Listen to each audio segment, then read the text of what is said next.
Welcome friends, आप सभी का फिर से एक बार स्वागत है हमारे चैनल पे। और आज हम बात करने वाले हैं आज थिएटर्स में रिलीज हुई हिंदी फिल्म यानी कि बॉर्डर 2 के बारे में। तो सीरियसली बोलूँ तो बॉर्डर 2 को लेकर मेरे अंदर पर्सनली जो है कोई बहुत ज़्यादा एक्साइटमेंट नहीं थी। पर्सनल लेवल पर मुझे इस फिल्म से ज़्यादा एक्सपेक्टेशंस भी नहीं थी और मैंने इस फिल्म को ज़्यादा फॉलो भी नहीं किया है। मतलब प्री रिलीज कंटेंट जो भी इसका आया था, ट्रेलर टीजर कह लो, गाने वगैरह कह लो, मैंने ज़्यादा कुछ देखा भी नहीं था। इस फिल्म का 3 मिनट से लंबा एक ट्रेलर भी रिलीज किया गया था जिसको आज तक भी मैंने फिल्म देखने से पहले तक और अभी तक भी इवन जो है मैंने पूरा नहीं देखा था। 1-2 बार देखना स्टार्ट किया था पर बीच से ही मैंने जो है ट्रेलर को बंद कर दिया था। तो पर्सनली मेरी कोई खास एक्सपेक्टेशंस थी नहीं इस फिल्म से। तो एक बहुत ही मिनिमम लगभग जीरो एक्सपेक्टेशंस के साथ ही जो है मैं आज इस फिल्म को थिएटर देखने गया था। और सीरियसली कहना चाहता हूँ फिल्म मेरी एक्सपेक्टेशंस से काफी अच्छी निकली है। एक अच्छी वॉचेबल फिल्म है, कुछ बहुत एक्स्ट्रॉर्डनरी नहीं निकली है, कुछ नया यहाँ पर नहीं दिखाया है फिल्म के अंदर। सिंपल रखा है चीजों को, जो आपने काफी बार देखा होगा वैसा ही रखा है। बट स्टिल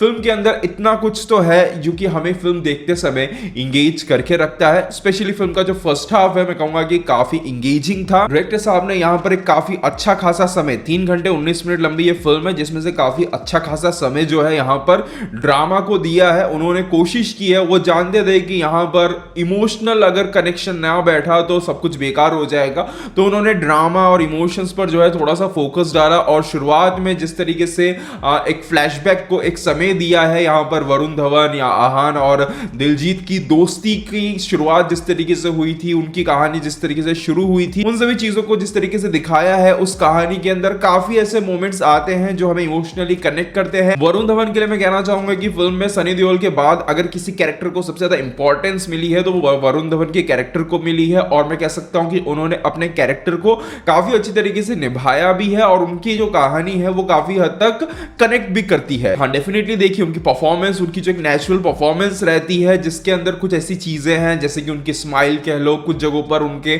खड़े रहने का तरीका कह लो, उन सभी चीजों में आपको लगेगा कि नहीं ये कैरेक्टर में फिट नहीं हो रहा है। बट स्टिल उन्होंने अपने डायलॉग डिलीवरी के द्वारा, अपने जो भी परफॉर्मेंस है, एक्सप्रेशंस है, उनके द्वारा उन्होंने काफी एफर्ट डाला है इस परफॉर्मेंस के अंदर, इस कैरेक्टर के लिए, और वो पर्दे पर दिखता भी है। और मैं कह सकता हूं कि एक ड्रामा के तौर पर फिल्म का फर्स्ट हाफ काफी अच्छी तरीके से काम करता है, इंगेज करके रखता है। सेकंड हाफ में चीजें पूरी तरीके से वॉर की तरफ शिफ्ट कर जाती है, जहां पर मैं कह सकता हूं कि अब क्या होता है कि शुरुआत में जो है ये सभी कैरेक्टर्स हमें एक साथ ज्यादातर नजर आ रहे होते हैं, बट अब जो है सभी अलग अलग जगहों पर हैं। तो यहां पर स्क्रीन प्ले के अंदर चैलेंज ये हो जाता है कि अलग अलग जगहों को कितना समय देना है, किस तरीके से कौन सी चीजों को कहां पर प्लेस करना है। तो वो सभी चीजों में जो है थोड़ी सी यहां पर दिक्कत हुई है जो कि नजर आता है। यहां पर कभी कभी स्क्रीन प्ले बहुत ही रश सा फील होता है, लगता है कि फटाफट खत्म किया जा रहा है। कुछ कैरेक्टर्स जो शहीद होते हैं वो बहुत ही फटाफट चीजें निकल जाती हैं। वहीं एक पॉइंट के बाद जो वॉर सीक्वेंस है वो बहुत ही खींचा हुआ सा फील होने लगता है। अब यहां पर सेकंड हाफ की शुरुआत में जो सबसे ज्यादा प्रॉब्लम मुझे पर्सनली फील हुई वो ये थी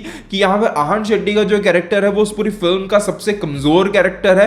पहली बात तो कैरेक्टर की जो राइटिंग है वही मतलब कुछ की हुई नहीं है, बहुत ही कमजोर सी है। और सेकंड उनकी जो परफॉर्मेंस है आहान शेट्टी की वो बेहद ही खराब है, मतलब लिटरली बहुत ही खराब है मैं कह सकता हूं। और यहां पर अगर आप देखोगे तो कैरेक्टर को पता नहीं कुछ तो हुआ है, कैरेक्टर के अंदर इंपॉर्टेंस कम दी गई है या फिर बहुत कुछ कट कर दिया गया है। क्योंकि फिल्म जब आप देखोगे तो वहां पर उनके काफी यूनिफॉर्म के अंदर जो यहां पे नाम लिखा रहता है उसे ब्लर किया गया है और उनके कुछ खास बैक स्टोरी भी हमें जो है देखने को नहीं मिलती है। तो मुझे पर्सनली ऐसा फील होता है कि उनके कैरेक्टर के अंदर काफी कुछ ऐसा था जिसको हटा दिया गया है या फिर फिल्म के दौरान ही जो है चेंज किया गया है और उसके बाद में शूट वगैरह भी शायद ना किया गया हो। तो कुछ तो था कैरेक्टर के अंदर जो हमें पर्दे पर दिख रहा है वो वैसा नहीं था, जिस कारण से शायद चेंजेस हुए हैं और कैरेक्टर पर्दे पर उतना इंपॉर्टेंट नजर नहीं आता है। दिलजीत का कैरेक्टर फ्लैशबैक के अंदर इंपॉर्टेंट नजर आता है, परफॉर्मेंस भी अच्छी नजर आती है। बट फिर सेकंड हाफ के अंदर जो चीजें होती हैं वहां पर वॉर सीक्वेंस के दौरान खास करके तो राइटिंग है बहुत ही जेनेरिक सी फील होती है और मजा नहीं आता है। फिर तो सेकंड हाफ की शुरुआत जो है इस तरीके से कुछ होती है, बट फिर कह सकता हूं कि जिस तरीके से फिर कहानी आगे बढ़ती है, फिल्म जब क्लाइमैक्स की तरफ बढ़ता है उसके बाद मैं कह सकता हूं कि फिर वरुण धवन कह लो, सनी देओल कह लो, उन दोनों ने जो है फिल्म को काफी हद तक संभाल लिया है। वॉर सीक्वेंस के अंदर अगेन वो टेंशन की कमी जो है कुछ जगहों पर फील होती है, बट स्टिल एक मास मूवी के तौर पर क्लाइमैक्स के दौरान आपको कुछ इमोशनल सीन्स भी देखने को मिलेंगे और एक सॉलिड मास मोमेंट भी जो है आपको देखने को मिलेगा। सनी देओल जी की अगर हम बात करें तो देखिए सनी देओल को यहाँ पर सनी देओल की ही तरह ट्रीट किया गया है, क्योंकि इस फिल्म के अंदर ब्लास्ट सनी देओल जी के लिए मानो एक हवा के झोंकी की तरह है, क्योंकि जहां पर फिल्म में ब्लास्ट होने पर कोई मरता है तो कोई जल जाता है, वहीं सनी देओल जी ज्यादा से ज्यादा हवा में उड़ के यहां से वहां गिर जाते हैं, उससे ज्यादा उन्हें कुछ होता नहीं है। इससे मुझे पर्सनली कोई प्रॉब्लम नहीं है, क्योंकि सनी पाजी को इसी तरीके की ट्रीटमेंट की जरूरत भी होती है। बट एक वॉर फिल्म के अंदर जब सिचुएशन ऐसी हो जहां पर हम सोच रहे होते हैं कि अब इस सिचुएशन से किस तरीके से हमारी सेना जो है बाहर निकलेगी, जवान किस तरीके से इन सभी चीजों का सामना करेंगे, वैसे एक मौके पर जब सनी पाजी टैंक के नीचे हैंड ग्रेनेड्स को लगाते जाते हैं और उसी के नीचे से गुजरते जाते हैं, तो चीजें जो है थोड़ी सी अनकन्विंसिंग सी फील होती है। राइटिंग बहुत ही कन्वीनियंट तरीके से जा रही है और वॉर सीक्वेंस के अंदर ऐसे ही बीच बीच में कुछ ऐसी अनकन्विंसिंग सी चीजें आती हैं जो वॉर के बीच का जो टेंशन है उसे डाइल्यूट कर देती है। अदरवाइज वॉर के अंदर मैं कह सकता हूं कि इमोशंस को जगहों पर बहुत अच्छी तरीके से काम करते हैं।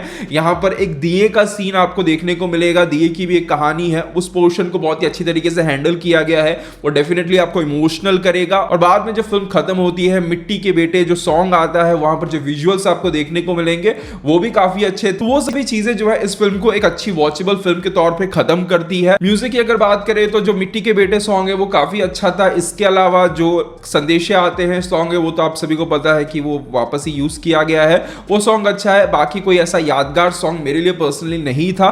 विजुअल्स की अगर बात करूं तो ट्रेलर लेवल पर जितनी आलोचना इस फिल्म के विजुअल्स की हो रही थी, फिल्म देखते समय उतनी फील नहीं होती है। डेफिनेटली वॉर सीक्वेंस के अंदर, ब्लास्ट वगैरह के अंदर थोड़ा बहुत आपको फील होगा, और अदरवाइज जैसा कि मैंने कहा कि फर्स्ट हाफ पूरी तरीके से ड्रामा पर फोकस किया गया है, तो वो सभी चीजें ज्यादा फिल्म देखते समय मुझे पर्सनली जो है फील नहीं हुई। तो ओवरऑल अगर मैं कहूं तो एक वॉर ड्रामा फिल्म के तौर पर इस फिल्म के अंदर जो ड्रामा देखने को मिलता है वो अच्छा था। वॉर सीक्वेंस, वॉर पोर्शन जो था इस फिल्म का वो ठीक ठाक था, वहां पर आपको कुछ नया देखने को नहीं मिलेगा। बट हाँ, एक मास फिल्म के तौर पर स्टिल वॉर सीक्वेंस के अंदर भी जो है एक पॉइंट के बाद चीजें इंगेजिंग हो जाती हैं। तो ओवरऑल अगर मैं कहूं तो फिल्म बॉर्डर 2 डेफिनेटली एक वॉचेबल फिल्म है। बहुत कुछ एक्स्ट्रा ऑर्डिनरी एक्सपेक्टेशंस ना रखते हुए, पुरानी यादों को लेते हुए अगर आप इस फिल्म को देखने जाओगे तो मेरे हिसाब से ये फिल्म आपके लिए डेफिनेटली एक अच्छी वॉचेबल फिल्म साबित होगी। मैं कह सकता हूं कि गदर 2 के मुकाबले अगर इसे कंपेयर किया जाए, हालांकि दोनों फिल्मों में कोई कंपैरिजन नहीं है, बट उस फिल्म के कंपेयर में ये फिल्म बहुत ही अच्छी फिल्म है, उसे कह सकता हूं कंपेयर किया जाए तो। क्योंकि काफी लोग रिलीज से पहले दोनों ही फिल्मों को कंपेयर कर रहे थे, सनी पाजी की दोनों ही फिल्में हैं, तो उस फिल्म के कंपेयर में ये फिल्म मुझे पर्सनली काफी अच्छी लगी। तो ये था मेरा ओवरऑल ओपिनियन इस फिल्म को लेकर। अगर आपने फिल्म देख लिया तो आपको फिल्म पर्सनली कैसी लगी है कमेंट सेक्शन में जरूर बताइएगा। मिलते हैं हमारे अगले वीडियो में, तब तक के लिए बाय बाय, टेक केयर।